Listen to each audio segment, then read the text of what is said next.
ये कहानी है एक कारपेंटर की, जिसकी उम्र करीब 50-60 साल की रही होगी।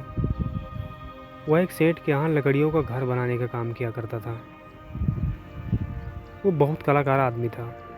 उसके कलाकारी के चर्चे पूरे शहर में फैले थे। वो लकड़ियों का ऐसा घर बनाया था जिसको देखकर लोग हैरान हो जाते थे। तो एक शाम वह कारपेंटर अपने सेठ के पास जाता है और बोलता है कि मैंने आपके लिए बहुत दिनों से काम किया है और मेरा शरीर अब इस काम के लिए साथ नहीं दे रहा है। मेरी उम्र भी 60-70 साल की हो गई है। मेरे हाथ पैर भी अच्छे से काम नहीं कर रहे हैं और मेरी आंखें भी अच्छे से काम नहीं कर रही हैं, जिसकी वजह से मुझे भी सब काम करने में बहुत दिक्कत हो रही है। तो मैं चाहता हूँ कि मैं अपनी बची खुची ज़िंदगी अपने परिवार के साथ आराम से बिताऊँ, इसलिए मुझे इस काम से छुट्टी चाहिए। अपने सबसे बेहतरीन मिस्त्री के मुँह से ऐसी बातों को सुनकर वो सेठ उदास हो जाता है। वो भावुक हो जाता है कि ऐसा आदमी जिसने मेरे लिए इतने दिनों से काम किया, अब वो मेरा साथ छोड़ के जाने वाला है। तो वो सेठ कुछ टाइम के लिए चुप रहता है और फिर बोलता है कि अच्छा ठीक है, तुम चले जाना, कोई दिक्कत नहीं है, बट उससे पहले जाते जाते एक और आखिरी घर बना दो। चूँकि दोनों का बहुत पुराना रिश्ता था, इसलिए कारपेंटर ने मना नहीं किया। उसने कहा ठीक है, मैंने इतने सारे घर बनाए तो एक घर और मैं बना दूँगा।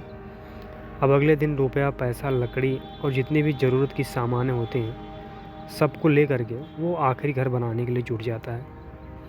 चूँकि वो मिस्त्री पहले से मन से रिटायर हो चुका था, तो उसका उस काम को करने में मन नहीं लग रहा था और जैसे तैसे वो 7-8 दिन में उसे ठोक-ठाक के दे देता है और बोलता है, सेठ के पास जाके बोलता है कि आपका आखिरी घर भी रेडी है, अब तो आप मुझे छुट्टी दे दीजिए।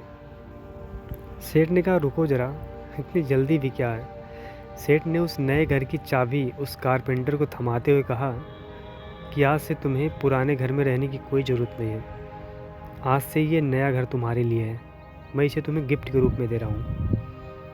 अब अपने मालिक के मुँह से ऐसी बातों को सुनकर वो कारपेंटर भावुक हो जाता है। उसकी आंखों में आंसू आ जाते हैं और मन ही मन उसे धन्यवाद देने लगता है और साथ ही एक बात को लेकर बहुत पछता रहा था। वो सोच रहा था कि अगर मुझे पता होता कि ये घर मुझे मिलने वाला है, तो मैं इसे इतने अच्छे से बनाता कि शायद ये घर मेरे शहर का सबसे बेहतरीन घर होता। अब यही चीज़ को लेकर के वो बहुत पछता रहा था, पर अब कुछ हो नहीं सकता था, क्योंकि सारी मेहनत उसने पहले से कर रखी थी। तो इसलिए उदास मन से वो उसी घर में रहने लगता है। सो दोस्तों, ये छोटी सी स्टोरी हमें बताती है कि हम अपनी लाइफ में चाहे जो भी काम करें, उसे पूरे मन से करना चाहिए। क्योंकि अगर आप आधे अधूरे मन से कोई काम करेंगे तो उसका नतीजा भी आधा अधूरा ही होगा। यदि आपका मन नहीं लग रहा है तो आप बेशक छोड़ दीजिए, जाइए घूम टहलाइए, अच्छे से दिमाग आपका शांत हो, मूड फ्रेश हो, फिर काम करने बैठिए, तो उसका जो नतीजा होगा ना, वो बेहतरीन होगा।